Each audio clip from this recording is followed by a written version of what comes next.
activity even, so. I'm definitely concerned about it, especially in law enforcement. I mean, from a lot of people that I've met in it, there's a strong kind of Christian tradition almost, it seems like, which is changing, which is good. Diversity is always good, but I mean, I wouldn't want to hide my atheism or anything, but in a lot of jobs, they're not going to say, so, what are your religious beliefs? But in a background investigation, it's like this videotape might even be viewed by somebody. So I am concerned about that a little bit, but I would hope that legally minded people would know that, that shouldn't come into effect. But also, if I'm working as a cop in a town, what are the townspeople going to say if they find out, that one of their police officers is an atheist? Would they want me to, come to their aid or whatever? I would like to think so, that it wouldn't be a problem, but I'm afraid that it could be, so. Do you guys have?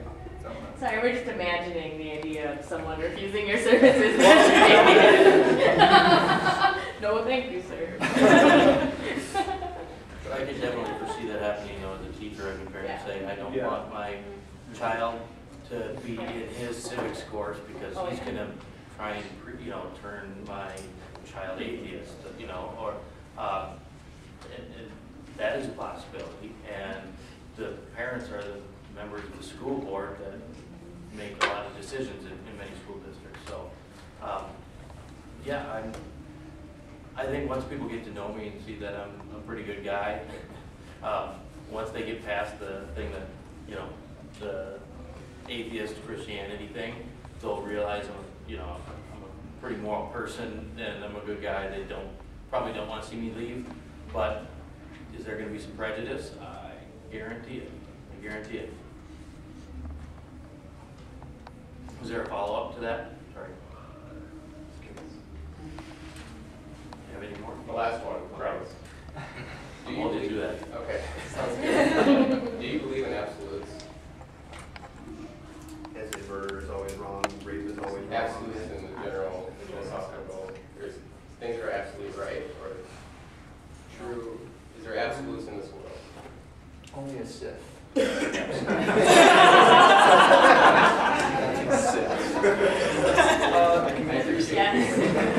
Had to be one of us that said that way. I think from a philosophical standpoint, the only absolute that I know of is I think, therefore I am. Like our consciousness is all that we know exists, without taking a little leap of faith to say that everything here is real and I'm not having a dream. But I don't know as far as absolutes. I mean, Well, that's fine. Not That's really, an yeah. absolute, so yeah, that's fine. In my opinion, absolutes, there are absolutes, yeah, like killing is always wrong because it's denying someone their life. Raping is wrong, it's taking something from someone who doesn't want to give. Things like that. It doesn't take a religious view to, in my opinion, to think that those things are wrong. I'm not saying that. I wouldn't say. Oh, I know. Yeah. Me personally, some things I would have to look at individually, but in terms of like murder, if planning to kill somebody, yes. But if you're holding a gun to my head and I find a gun, I'm gonna try and preserve my life, and then murder is worse. So would you think that was wrong though then? Killing?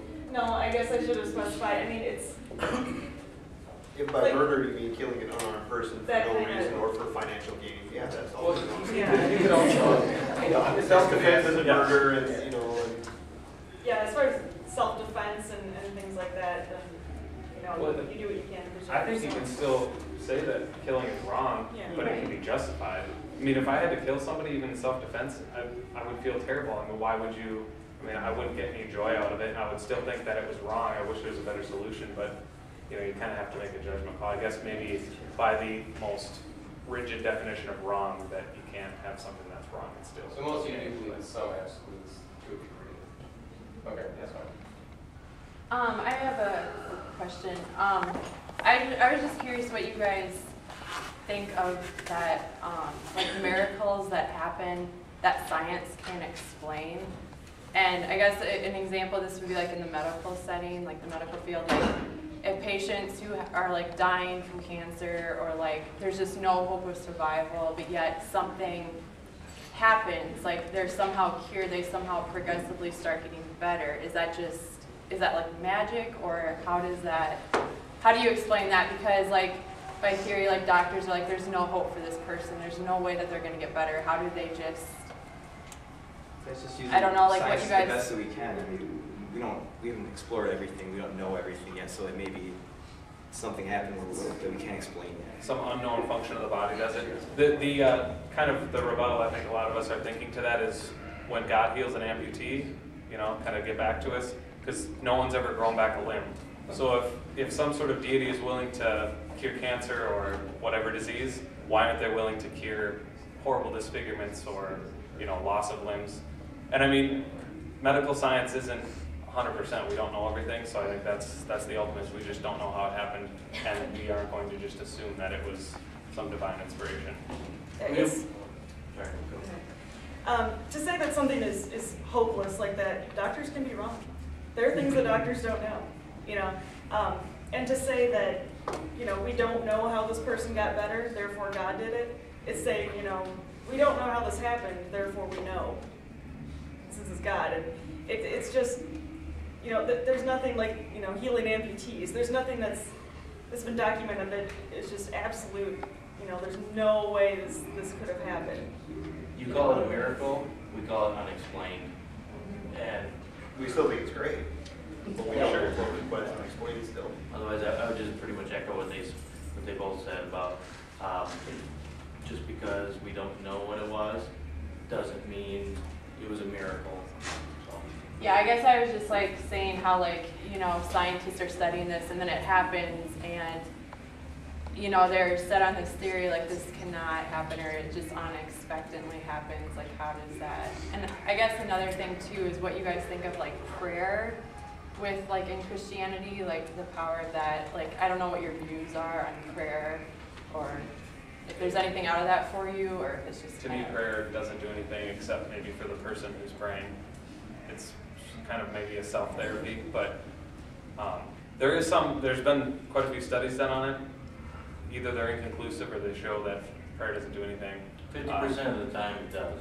Yeah, so it's pretty much inconclusive. But something that does make a difference is if people know that they're being prayed for, which I'm sure the psychologist could explain a lot of reasons why that might be. But personally, I don't think prayer does anything. So, If I could contribute to that, our son was born 2.5 months early, so he spent a lot of time in the hospital with underdeveloped lungs and things like that, and a lot of my wife's relatives prayed for him. And so I can't say that it doesn't mean anything. I certainly appreciate that the gesture was made. I appreciate the intent with which the prayers were said, but I don't think they did it. But I certainly didn't disregard the people who were praying for our son. This is kind of just a comment, but I'm about to graduate in nursing, and I'm wondering if any of you have ever seen the death process and actually seen somebody die in the last 5 minutes of life. And also what I have to add to that is how do you then explain most people in the last 5 minutes of life are very incoherent, do not know what they're saying, do not know what they're doing at all. How do you explain those people that in the last 5 minutes of life say, I see the light and that it's beautiful? I guess I have seen somebody die. I've watched somebody get the plug pulled on them. But he was unconscious, and in the last, waiting for his lungs and his heart to stop working, he opened his eyes. But there was, from what I could see anyway, I didn't want to get in the way of the family or anything. There was no consciousness or clarity in his gaze. But as far as people who say they see the light, there's been a hypothesis, which is one step or a couple steps short of actual theory, that the brain will conjure up pleasant images in that moment of death, just to ease the passing or for whatever reason. So if somebody sees the light, maybe it's because they were brought up to hope for the light, or they had read about the light and thought, that would be great if I could see that when I die. It is a good point. There have also been studies done, it's also another hypothesis that